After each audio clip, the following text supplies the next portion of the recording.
All right, so today we're going to talk about something you probably do, I don't know, a dozen times a day without even thinking about it. Taking a note. Yeah, that simple little act, whether it's for a grocery list or some brilliant idea that just popped into your head, it actually connects you to this incredible 5,000-year-old story of how we capture thought.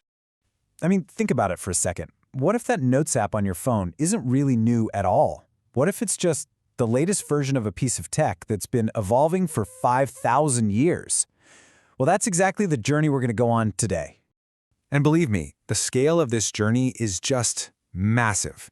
We're talking about going from marks literally pressed into wet clay in ancient Sumeria, to the bound paper notebooks of the Renaissance, all the way to this invisible, intangible thing we now call the cloud. It's a truly epic story of human ingenuity, for sure. So, let's get into it. The note we all take. Because really, at its heart, this whole thing isn't just about the technology itself. Nope.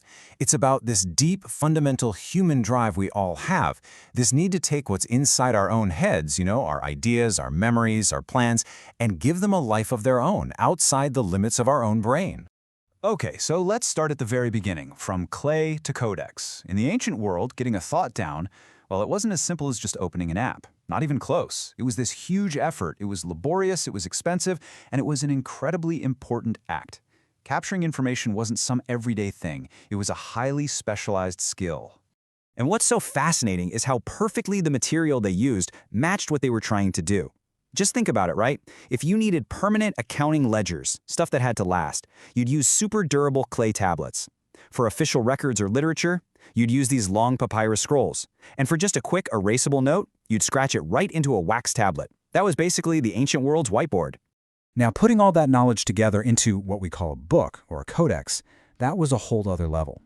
It was an absolutely immense undertaking. Every single letter was copied by hand, painstakingly, by a trained scribe. And because of that process, information was incredibly scarce, which made it incredibly valuable. So, to really drive this point home, check this out. The cost of just one book in the 14th century was about the same as the price of a small house. Yeah, imagine trading your house for a single book. That's how precious recorded knowledge was. It really puts our world of instant, endless information into perspective, doesn't it?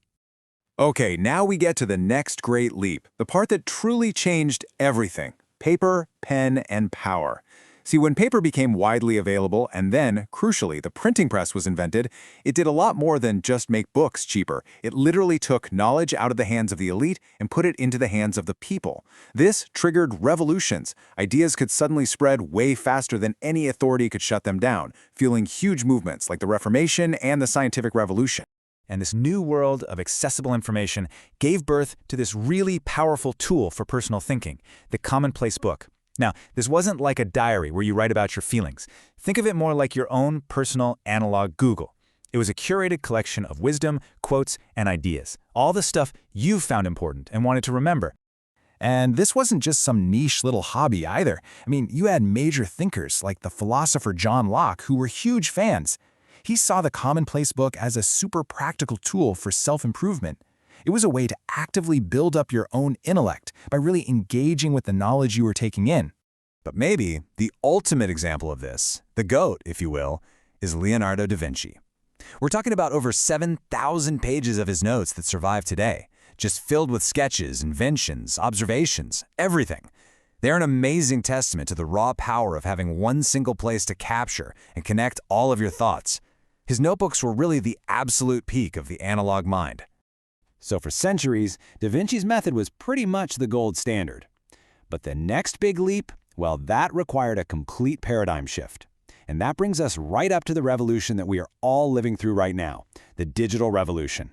This is the moment we went from capturing thought as physical atoms, ink on paper, to translating it into the endlessly flexible world of digital bits. And man, the evolution here happened at a dizzying speed. First, we had simple text files, basically just digital paper. Then came word processors, which gave us things like formatting and structure. After that, we got dedicated note apps, tools that were built not just for writing, but for organizing. And then finally, the cloud came along and connected everything, turning our notes from these static files on one computer into a living, breathing system you could access anywhere, on any device. And this digital shift gave our notes actual superpowers. Seriously, all of a sudden you could instantly search through thousands of pages of your own thoughts. Your entire library? It could fit in your pocket. You could be working on an idea in real time with someone on the complete opposite side of the planet. These are things that would have sounded like straight-up magic just a generation or two ago. So that brings us to the future. After this incredible 5,000-year journey, you have to ask, where do we possibly go from here? I mean, if we've already gone from clay tablets to the infinite cloud, what could possibly be next for the tools that we use as our external brains? Well, the next frontier looks like it's going to be even more integrated with our own minds. Just imagine an AI not just storing your notes, but actually understanding them, like summarizing a whole week's worth of meetings for you, or finding connections between ideas you had years apart. Or picture your digital notes appearing as overlays on the real world through augmented reality, or even tools that can capture and organize your thoughts just as fast as you can speak them. And this really brings us back to the core idea of this whole thing. Look, from a Sumerian scribe carefully marking a piece of clay to some future thinker collaborating with an AI, yeah, the technology is wildly different, but that fundamental human drive, that need to get our thoughts out, to remember, to organize, and to create, that has not changed one bit. It is absolutely timeless. So I'll leave you with this final thought. Our tools don't just capture our thinking, they actually shape it. Writing itself changed how we remember things. The printing press changed how we debate. So as our note-taking tools become more and more powerful, more and more intelligent, you have to wonder, what kind of thoughts will they enable us to have? What will our next great idea even look like? Thanks so much for joining me for this explainer.